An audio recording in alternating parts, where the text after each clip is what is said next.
President Trump's decision to scale back aggressive immigration enforcement in the wake of protests on the ground and uproar from Democrats in Congress is leading to pushback from the MAGA base. Advocates of hardline immigration tactics are urging the president to push forward with his sweeping deportation agenda. Here to discuss the Hill's Emily Brooks. She is author of The Movement, a newsletter that tracks the influences and debates shaping politics on the right. Hey, Emily, so where is this criticism coming from and what are they saying? Well, we're hearing this mostly from a lot of the more MAGA commentators like Steve Bannon, Megyn Kelly, Jack Posobiec, those types that have long been in the MAGA sphere. And they're basically saying, especially when this first happened and the second federal immigration agents involved shooting of Alex Preddy happened, they were saying, let's not give in to these demands to lessen immigration enforcement. This is the time to double down, go harder. And that is really keeping with the traditional ethos of Trump, which is don't ever apologize, keep holding your line, and don't give in to the critics. But what we've seen actually from the Trump administration and President Trump himself on this issue in the wake of this crisis is something that's maybe surprising and a little bit different from how they have operated in the past. And that is Trump is calling the Democratic governor and mayor in Minneapolis and saying that they had a great conversation. He has switched up the officials who are overseeing the situation in Minneapolis. He agreed to a deal with Senate Democrats to delay funding for the Department of Homeland Security, temporarily funding it while they make demands for immigration changes, and also which led to a temporary partial government shutdown, which has already ended. But the very fact that this is even being entertained is a big change in posture. And I think it's there are a portion of that MAGA base who have really bought into the idea of mass deportations, who are worried that that strategy is going to change given everything that we're seeing from the Trump administration in response to this crisis. How do elected Republicans feel about this? Polling seems to show Americans are uncomfortable with some of the Trump administration's tactics. Are they happy to see Trump de-escalate, or do they too want the president to push forward aggressively? I think a large portion of elected Republicans in Congress that I've heard from are pretty happy with the changes that Trump is making. They're open to reforms, some reforms, not all of the reforms that Democrats are looking for, such as ending roving patrols, is something that I've heard a couple of Republicans be open to. There are Republicans concerned that there were targeting of just basically anybody who is in the country illegally or could be deported, rather than honing in and focusing on violent criminals. And so they are happy to see the changes. But then you have other conservatives and more MAGA type of Republicans who are not going as far as to, directly criticize the Trump administration or Trump himself for how they're handling this. But they are saying, let's actually, go harder in some senses. The House Freedom Caucus wrote a letter to President Trump suggesting that he invoke the Insurrection Act to use members of the military to go into Minneapolis and perform law enforcement functions to tamp down on the protests there, which they see as a major problem. So there's sort of a divide in how people are thinking about this. And, we'll see how long this lasts. Trump's poll numbers have been dipping. They're not great. And he is heading into a midterm election year where public perception of how he is doing is greatly going to influence the balance of power in Congress after the midterms and whether that leads to impeachment proceedings or not. He has directly, vocally been worried about that. So it's a pretty high stakes moment for President Trump.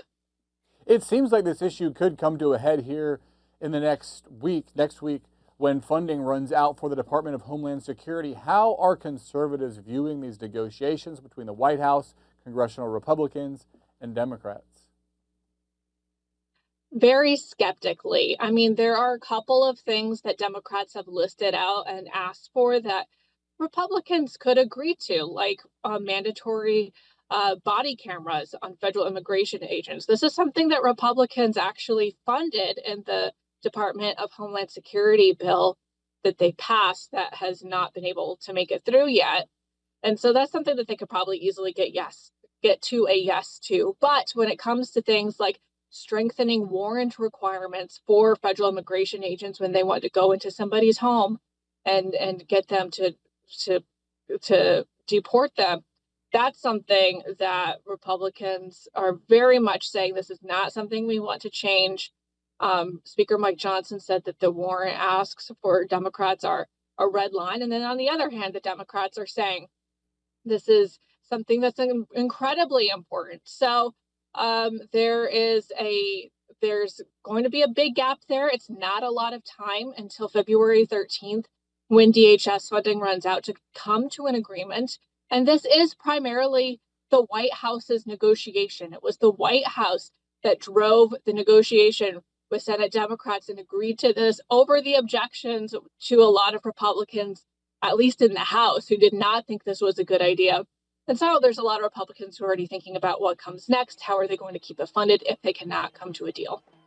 Some of this seems to be a debate over who should be the target of immigration enforcement. Is it all undocumented immigrants or people who have committed serious crimes after coming into the country? President Trump can be hard to pin down at times, but in this interview with the New York Times last month, he said he would love to have comprehensive immigration policy. He would love to be able to do something for the Dreamers, and that he would possibly support a plan that includes a pathway to citizenship for migrants.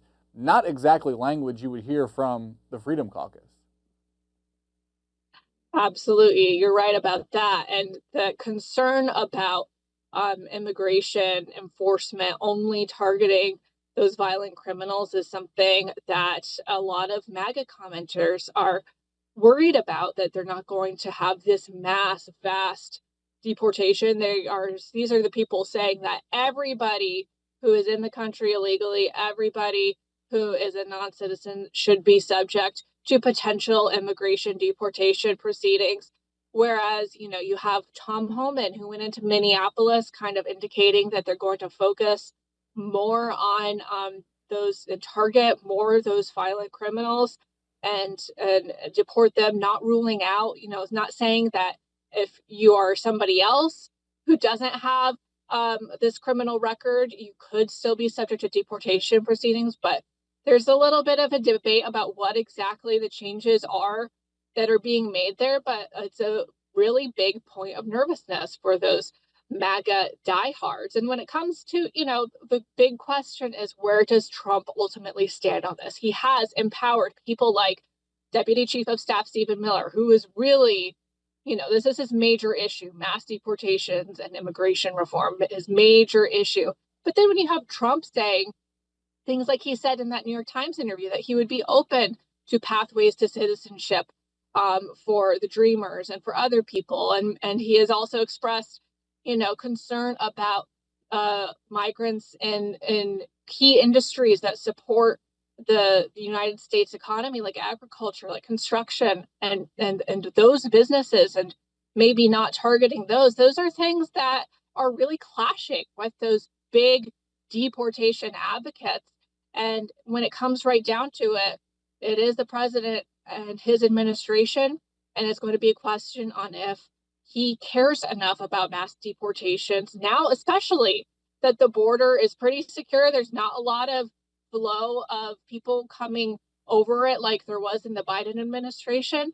If that's enough for him, he might say, hey, let's not make these vast mass deportations the key issue that we're going to potentially risk political capital and electoral futures on.